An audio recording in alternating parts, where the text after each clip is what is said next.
సాక్షాత్తు వెంకట రమణమూర్తి. మరిగా సామె మా వెంకటతోని నిజం చెప్పించిండు. అరే ఏమన్నా లాజిక్ మాట్లాడుతున్నావు? మరి అదగాడిని అప్పగించు, లేదంటే గాడిని ఎలా తీసుకెళ్లాలో మాకెరకనే. అయిపోయిండ్రా కథ. ఎంకరం తీసుకోపోతావు? తోలుకోపోతావే? నా ఎంకరం తోలుకోపోతావు? అరే కాబోయే ఎమ్మెల్యే పోతావు. అరే నువ్వు ఎమ్మెల్యే అయితే నాకేది బే? నడు బే, నడు. నా ఎంకరం తోలు. అరే వాడు ఇద్దరు తీసుకున్నాక ఇచ్చతా నీకు ఇచ్చదేంద్రా బస్సే బాస్. నీ లంగమతి ఎవరు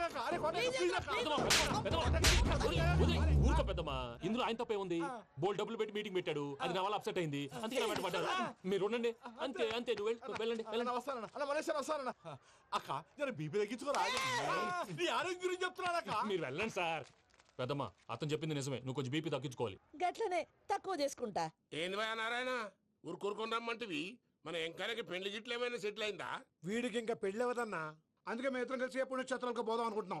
ఆ విషయం నీతో చెబుదామని. ఏం మాటలు బాబాయ్? లేకపోతే ఏంట్రా, మీ నాన్న పోతూ పోతూ నిన్ను నా చేతిలో పెట్టిపోయాడు. ఇప్పుడు ఆ బాధ్యత పెద్ద బరువు అయిపోయింది. అరే ఇప్పుడు ఏమైందని? ఎంకన్నను బంగారం లెక్క పెంచితివి. పెంచితే సరిపోతుందా? వీడికి 20 సంవత్సరాల వయసు వచ్చినప్పటి నుంచి సంబంధాలు చూస్తున్నాం. మొదట్లో వర్షాకాలంలో వర్షాలలాగా విపరీతంగా వచ్చాయి. తర్వాత ఎండాకాలంలో వర్షంలాగా అప్పుడప్పుడు వచ్చాయి.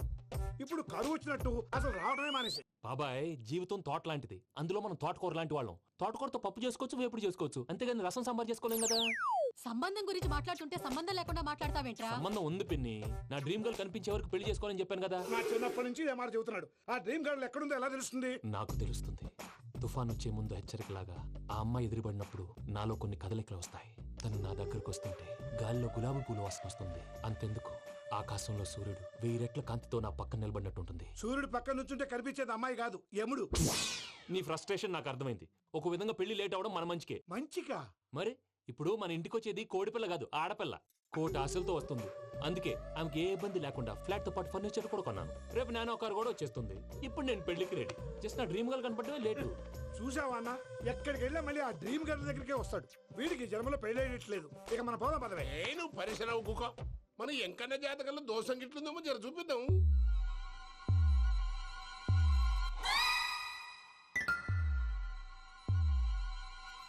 ఏంది పంతులు గంట సంధి అద్దం పెట్టి ఓ చూస్తాంటివి? చూడటం లేదు మల్లేష్, వెతుకుతున్నాను. బాబు చెప్పిన డేట్ ఆఫ్ బర్త్ కి జాతకానికి ఎక్కడ మ్యాచ్ కావట్లేదు. అర్థమైంది. డేట్ ఆఫ్ బర్త్ ఏం చెప్పావురా? December 13th. ఏ సంవత్సరం? ప్రతి సంవత్సరం. ఎదవ తెలివితేటలు చూపించకండి. ఎందుకండి తక్రారు? 1985 అని ఇక్కడ మెన్షన్ చేశారు. బాబు ఏంటి అలా కొట్టుకుంటున్నాడు? అబద్ధం చెప్పినప్పుడల్లా అలా కొట్టుకుంటాడండి. నిజం చెప్తే నేను ఎవరైనా కొడతారా? Why are you wasting my time? అసలు విషయం నేను చెప్తాను పంతులు గారు. మీరు ఆగండి, నేను చెప్తాను. ఏంటి అప్పుడు పుట్టావా? అప్పుడు పుట్టకూడదండి.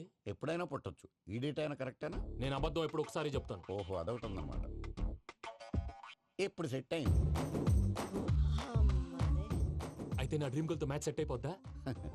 గ్రహాలన్నీ ధర్నా చేసినట్టు ఒకే రూమ్ లో ఉండిపోయినాయి. క్లమ్జీగా ఉంది. పోనీ డేట్ ఇంకోసారి చెప్పంటారా? నో నీడ్ మా. అయితే పెళ్ళప్పుడు చెప్పండి. పోలవరం ప్రాజెక్ట్ లాగే నీ జాతకంలో కూడా క్లారిటీ లేదు రాజా. పలాసా గారు, మీకు చూడటం రాదని చెప్పండి. అంతేగాని మిడిమిడి జ్ఞానంతో జాతకం చెప్పి ఓ పసివాడి జీవితంతో ఆడుకోవద్దు.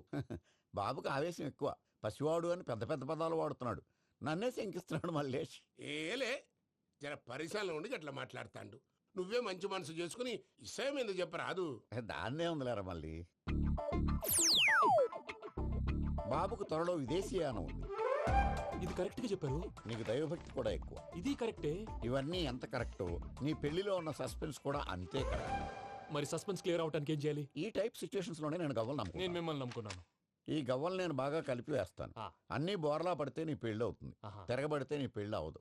సగం అటు సగం ఇటు పడితే ఎటు కాకుండా పోతాం. ఏంట్రా మళ్ళీ ఇది? దేనికైనా లిమిట్ ఉంటుంది కదా. నోటుకొచ్చి వేస్తానమ్మా.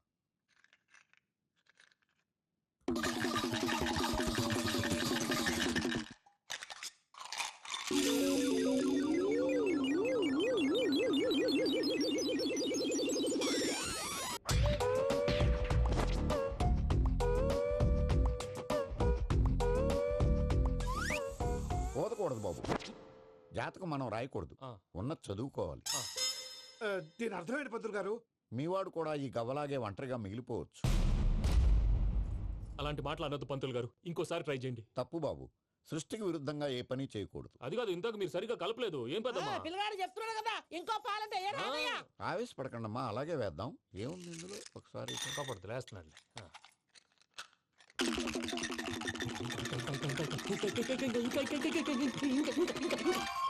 నువ్వు కల్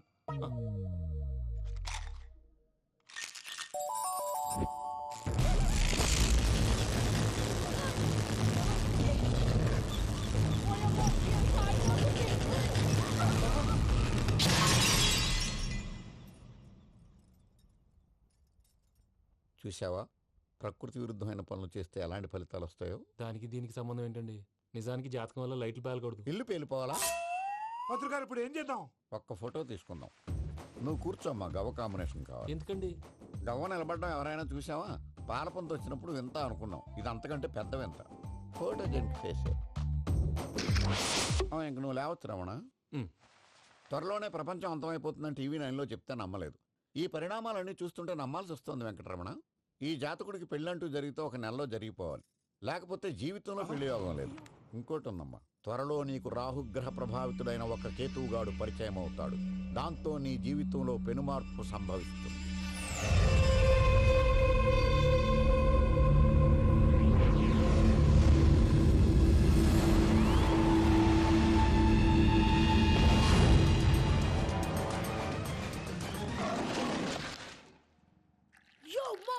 నేను కొత్త మ్యాజిక్ ట్రిక్ నేర్చుకున్నాను. ఏంటి అది? First give me one egg.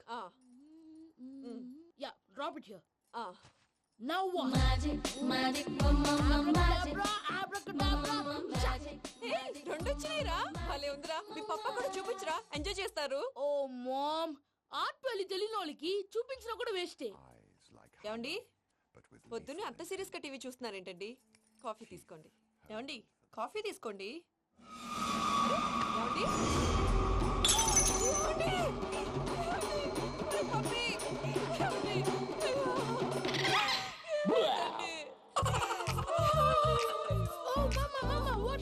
ఎందుకు ఏడుస్తున్నావు? మీ పప్ప చచ్చిపోయాడ్రా. మనకు అన్యాయం చేసి వెళ్ళిపోయాడ్రా. అరే, ఇందాక టిఫిన్ కూడా పిక్కలాగా తిన్నాడు. హే మమ్మీ, ఎందుకు ఇంత ఏడుస్తున్నావు? నువ్వు ఏడిస్తే పోయిన బాబా తిరిగి వస్తాడా? Think practically mom. ఇప్పుడు బాడీని ఇక్కడే తగలబెట్టాలా, లేకపోతే ఇండియా తీసుకెళ్లాలా? ఎనకండి హ్యాపీగా చచ్చిపోయారు. ఊరుకోరా, ఏం మాటలురా. రే, నువ్వు చాలా మ్యాజిక్ చేస్తావు కదా, ఏదో ఒక మ్యాజిక్ చేసి మీ పాపాని బ్రతికించరా. ప్లీజ్ రా మమ్మీ, ప్లీజ్ రా. అలా పడేసావేంట్రా? Mom please don't disturb me. ఇదంతా ట్రీట్మెంట్.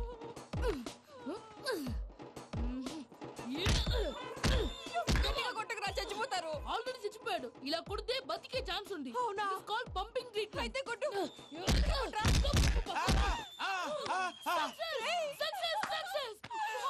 ఏమైందిరా? మీరు చచ్చిపోయారండి. వెంటనే పమ్మిగాడు పట్టు వదులుకుండా మీ గుండెల మీద గుద్ది మీకు ఊపిరి పోసాడు. ఇంకా చెప్పుంటే తెలిసిన పోసేవాడు. వెంటనే ఈ విషయం పెద్దవాళ్ళకి. నేను ఎవరైనా పెద్ద మనిషి అయ్యానంటే 10 మందికి చెప్పడానికి. నువ్వేంట్రా, నేను చచ్చిపోయానని అమ్మ వెక్కి వెక్కి ఏడుస్తుంటే నువ్వు సైలెంట్ గా ఉన్నావేంటి? నేను ఏడ్చాను పాపా. ఎంతో అబద్ధాలు చెప్పక నేను చూడలేదనుకున్నావా? చచ్చిపోయారు కదా, మీరెలా చూసారు? చచ్చిపోతే ఆత్మ స్ట్రైట్ గా పైకి వెళ్ళిపోద్దా? ఎవరు ఏడుస్తున్నారో లేదో చెకప్ చేసుకుని మరీ వెళ్ళిపోద్ది. అవును, పూజ లేచిందా? లేపమంటారా?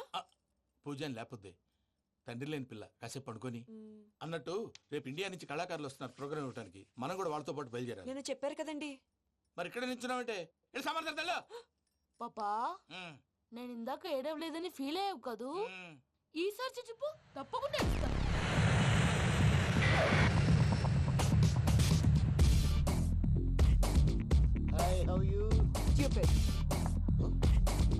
ఏడు కోట్ల వాడ పంతులు గారు నా పెళ్లికి 1 month డెడ్ లైన్ పెట్టిన విషయం నీకు తెలుసు. నువ్వు తలుచుకుంటే ఎక్కడైనా ఫిక్స్ చేసేయగలవు. కొంచెం తొందరగా చేసే స్వామి ప్లీజ్. నమో వెంకటేశ.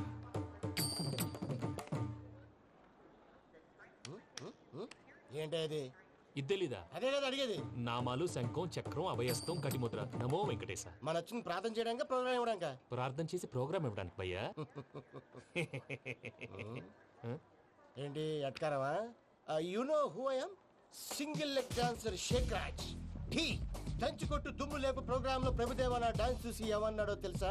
డాన్స్ రాకుండా ప్రోగ్రామ్ కి ఎలా వచ్చావరా అని బండ బుద్ధులు తిట్టి పంపించారా? ఏమను? నేను కదా భయ్యా, మా చిట్టుబాబు. రే భయ్య ఒకసారి చెప్పు.